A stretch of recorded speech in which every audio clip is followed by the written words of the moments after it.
नमस्कार आप सभी को। कैसे हैं आप सब? उम्मीद करते हैं बढ़िया होंगे। स्वागत है आप सभी का आज के इस खास क्लास में। आप सभी को बताएं तो आज का वीडियो काफ़ी खास रहने वाला है क्लास 9th वालों के लिए, क्योंकि आज के इस वीडियो में हम लोग Bihar board class 9th biology के अंतर्गत आने वाले अध्याय 6 के चैप्टर खाद्य संसाधन एवं पशु, जिसका नाम है खाद्य संसाधन एवं पशु, इस चैप्टर के तमाम अति लघु उत्तरीय प्रश्नों को सॉल्व करेंगे। आंसर बताएंगे आपको काफ़ी शानदार भाषा में, काफ़ी आसान भाषा में, काफ़ी सटीक तरीके से, ताकि एक एक क्वेश्चन आपको बढ़िया से याद हो जाए और कहीं से कोई दिक्कत देखने को ना मिले। ठीक है, तो आइए क्लास का स्टार्ट करते हैं। काफ़ी लाजवाब क्लास रहेगा आज का। और इसके पहले हमने अध्याय 5 तक के सभी चैप्टरों का अति लघु उत्तरीय और दीर्घ उत्तरीय प्रश्न अपलोड कर रखा है, सबका आंसर के साथ। आप उसको प्लेलिस्ट में जाके देख सकते हैं। चलिए सबसे पहला प्रश्न और बात करते हैं। सभी प्रश्न अति लघु उत्तरीय प्रश्न होंगे, अति लघु उत्तरीय, और सभी क्लास 9th बायोलॉजी जीव विज्ञान खाद्य संसाधन एवं पशु अध्याय 6 ऊपर सिंपल सा बेसिक सा परिचय आपको दिया जा रहा है। अब यहाँ से प्रश्न है और सभी प्रश्न आपको बताए तो 1 नंबर के प्रश्न हैं। सभी के सभी प्रश्न कितने अंक के हैं? 1 अंक के हैं, जो आपके एग्जाम में आएगा भी तो 1 नंबर का ही आएगा, इससे अधिक नंबर नहीं पूछता है। ठीक है, देखिए पहला प्रश्न कह रहा है किन्हीं 2 बागिक पशुओं के नाम लिखे। किन्हीं 2 बागिक पशुओं के नाम लिखे। ठीक है ना, बागिक यानी कहे तो पशु। बागिक का मतलब क्या होता है? पालतू पशु। यहाँ पर थोड़ा लैंग्वेज चेंज किया है। बगिक है, बगिक मतलब होता है पालतू पशु। तो गाय भैंस जो हम लोग पालतू बना के रखते हैं वो गाय भैंस हो जाएगा। ठीक है ना, समझ में आ रहा है?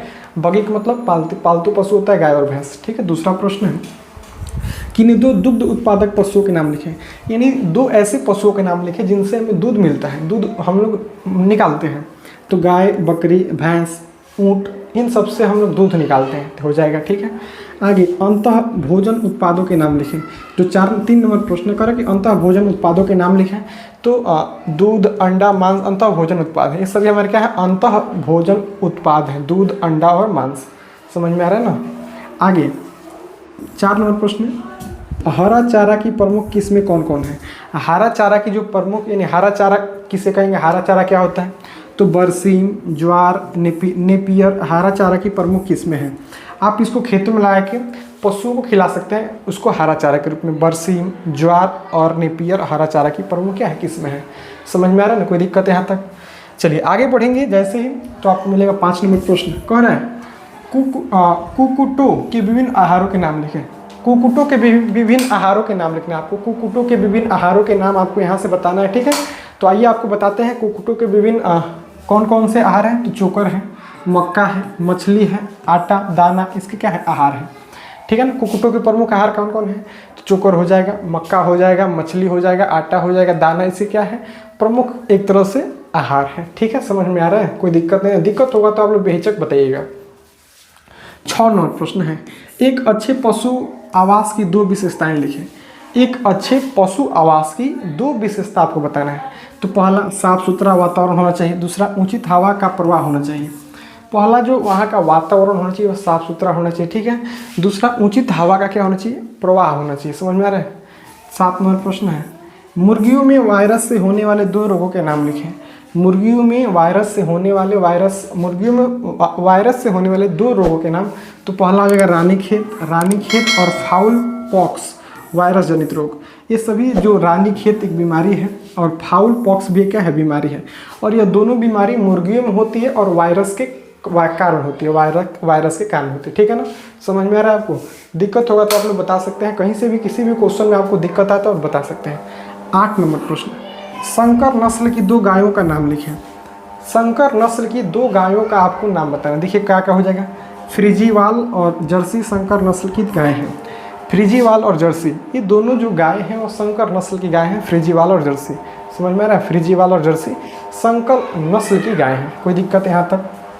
आगे बढ़ेंगे जैसे ही, तो 9 नंबर प्रश्न देखिए क्या कर रहे हैं। सभी के सभी प्रश्न काफ़ी आसान है। 1 से 2 बार इसको बढ़िया से नोट करके रिवीजन करने का प्रयास करिए, कहीं से कोई दिक्कत आपको देखने को नहीं मिलेगा। ठीक है, उन्नत नस्ल की 2 विदेशी मुर्गियों के नाम लिखें।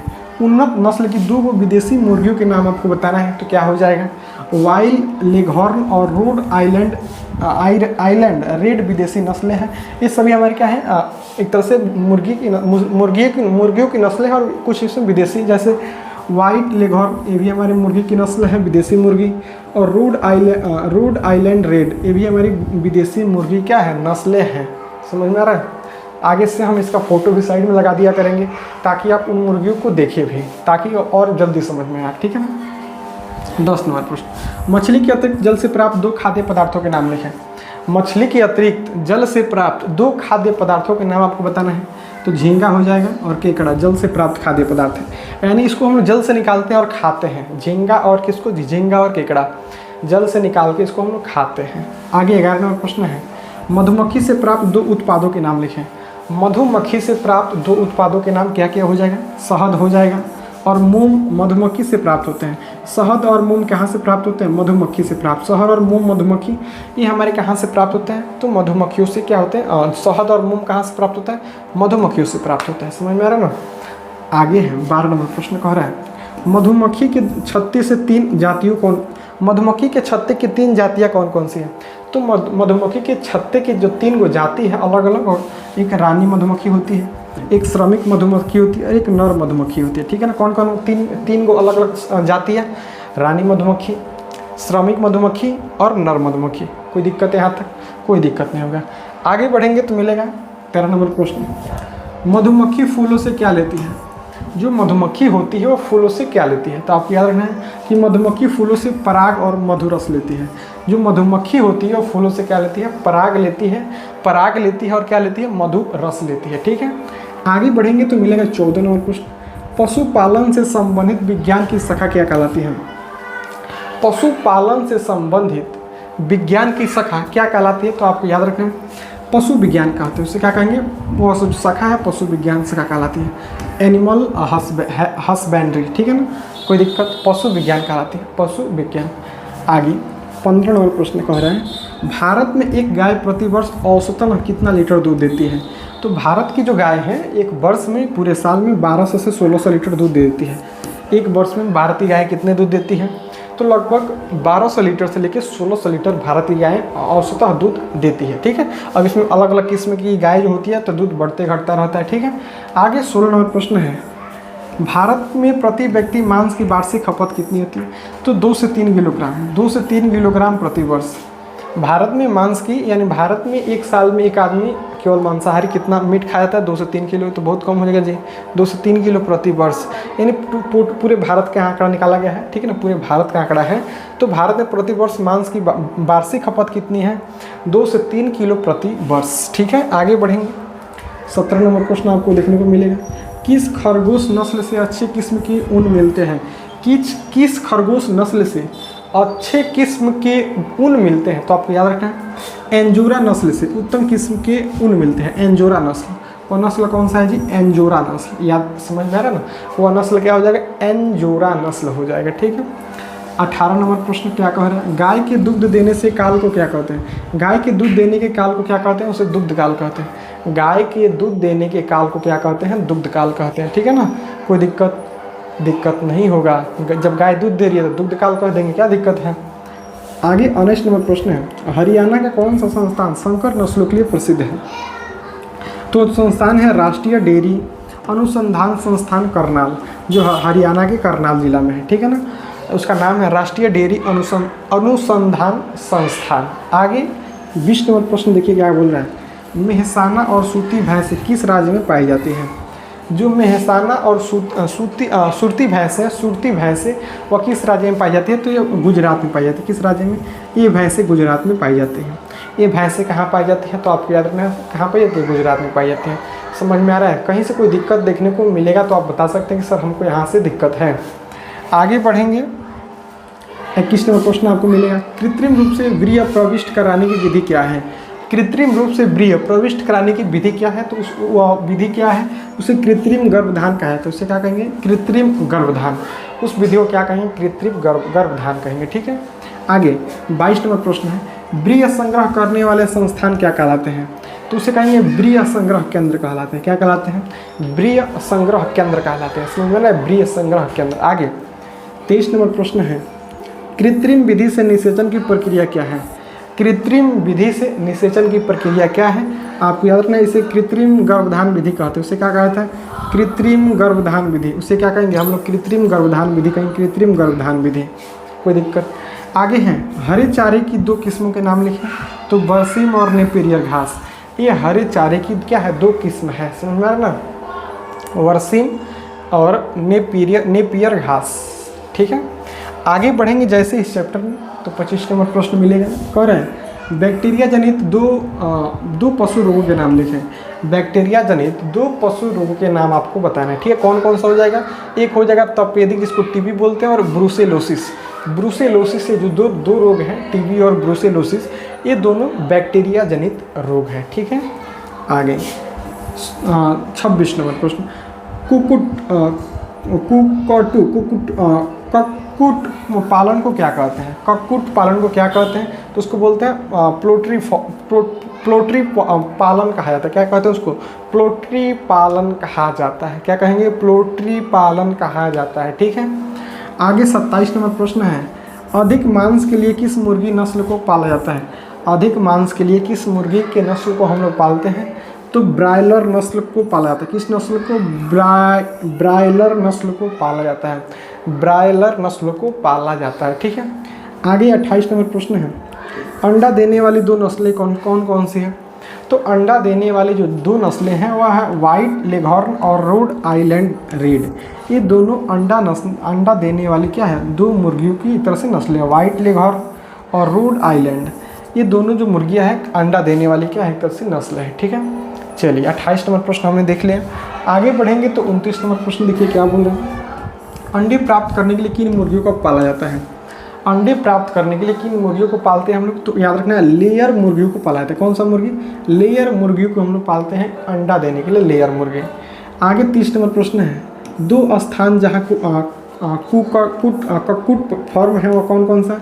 हेबल जो कर्नाटक में, हेबल, और हेसार घाटा जो बेंगलुरु में। हेसार घाटा जो कहाँ है? बेंगलुरु में है। यहाँ क्या होता है तो आपको बोलना है, यहाँ कुक्कुट पालन होता है वो क्या होता है? यहाँ फॉर्म है, उसका क्या है? फॉर्म है। ठीक, आगे 31 नंबर प्रश्न है, कुल लागत का कितना प्रतिशत मुर्गियों का खुराक में खर्च होता है? ठीक है, तो आपको याद रखना है लगभग 60 से 70% खर्च खुराक पर होना चाहिए। यानी कुल लागत मान लीजिए 1 लाख लगा रहे हैं मुर्गियों पर, तो उसमें 60 से 70% जो उनके खुराक पर खर्च होना चाहिए, 60 से 70%। आगे कुक्कुटों में एक संक्रामक रोग का नाम लिखें। तो संक्रामक रोग है रानीखेत रोग। यह अधिकतर मुर्गियों में देखने को मिलता है, रानीखेत रोग। कौन सा रोग हो जाएगा? रानीखेत रोग हो जाएगा। ठीक है, 32 नंबर। आगे बढ़ेंगे तो मिलेगा 33 नंबर प्रश्न, मछली उद्योग से संबंधित विज्ञान की शाखा क्या कहलाती है? मछली उद्योग से संबंधित विज्ञान की शाखा क्या कहलाती है? इसे कहेंगे मतस्की कहते हैं। उसे क्या कहेंगे? उस शाखा को मतस्की विज्ञान। उस शाखा को क्या बोलेंगे? मतस्की। ठीक है, आगे 34 नंबर प्रश्न, हर एक क्वेश्चन को बढ़िया समझते हुए लिखिएगा आंसर, ताकि दिक्कत देखने को ना मिले। ठीक है, मछली के अलावा 2 जलीय जंतु कौन है? झींगा और केकड़ा। झींगा और केकड़ा क्या है? हमारे जलीय जंतु हैं। मछली के अलावा जल में रहते हैं झींगा और केकड़ा। ठीक है, आगे 35 नंबर, जलीय पौधे और जंतुओं का पालना क्या कहलाता है? जलीय पौधे और जंतुओं को जो हम लोग पालते हैं उसे क्या कहते हैं? उसे कहेंगे एक्वाकल्चर कहेंगे। उसे क्या कहते हैं? इसे एक्वाकल्चर कहते हैं। ठीक है, एक्वाकल्चर। आगे 36 नंबर प्रश्न है, मछली उत्पादन में भारत का विश्व में कौन सा स्थान है? मछली उत्पादन में भारत का विश्व में 3रा स्थान है। कौन सा स्थान है? 3रा स्थान है। मछली उत्पादन में भारत का विश्व में चौथा स्थान है, 3रा स्थान है। ठीक है ना, चौथा स्थान 3रा स्थान आपको याद रखना। ठीक है, यानी पूरे विश्व में सबसे अधिक मछली का 3य देश कौन सा अग्रणी? भारत है। 37 नंबर प्रश्न है, समुद्री मछलियों के संवर्धन का कार्यक्रम क्या है? तो उसे ब्लू रिवोल्यूशन कहते हैं। क्या कहते हैं? समुद्री मछलियों के संवर्धन का जो कार्यक्रम है वो क्या है? उसे कहेंगे ब्लू रिवोल्यूशन। ठीक है ना, आगे 38 नंबर प्रश्न, 3 समुद्री मछलियों के नाम लिखें।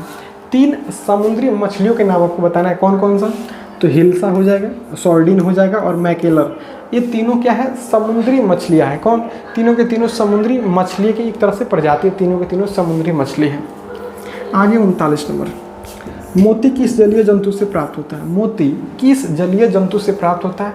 आपको याद रखना, जो मोती होता है सीप आई स्टोर से मोती प्राप्त होता है। सीप आई स्टोर से क्या प्राप्त होता है?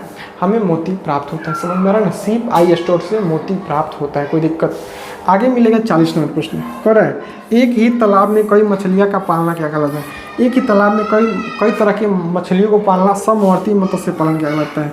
समवर्ती मत्स्य पालन कहलाता है। क्या कहलाता है? समवर्ती मत्स्य पालन कहलाता है, कोई दिक्कत। समवर्ती मत्स्य पालन। ये रहा 40 नंबर प्रश्न। आगे बढ़ेंगे तो मिलेगा 41 नंबर प्रश्न। पिट्यूटरी हार्मोन की सुई वाली विधि क्या है। तो इसे हाइपोफिसिस तकनीक कहते हैं। क्या कहते हैं? इसे हाइपोफिसिस तकनीक कहते हैं, ठीक है ना, हाइपोफिसिस तकनीक। आगे 42 नंबर प्रश्न है, मधुमक्खी पालन की वक्षों को क्या कहते हैं। मधुमक्खी पालन की वक्षों को क्या कहते हैं। तो आप याद रखना, इन्हें एपियरीज कहा जाता है।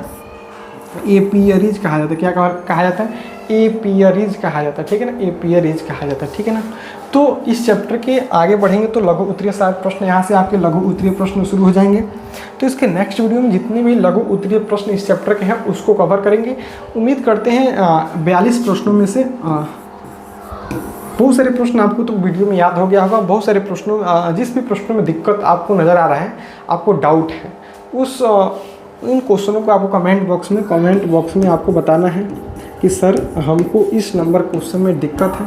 तो हम पुनः रिप्लाई आपको करेंगे कि कहाँ से आपको दिक्कत देखने को मिला, ठीक है। जिस भी क्वेश्चन में दिक्कत है कमेंट बॉक्स में उस नंबर को डाल दीजिएगा, सर हमको इस नंबर क्वेश्चन में दिक्कत है, हम आपको कमेंट बॉक्स में पुनः समझाने का प्रयास करेंगे। तो आज के लिए इतना ही। ऐसे ही मिलेंगे तुरंत किसी नए वीडियो में नए टॉपिक के साथ। तब तक के लिए आप सभी को जय हिंद।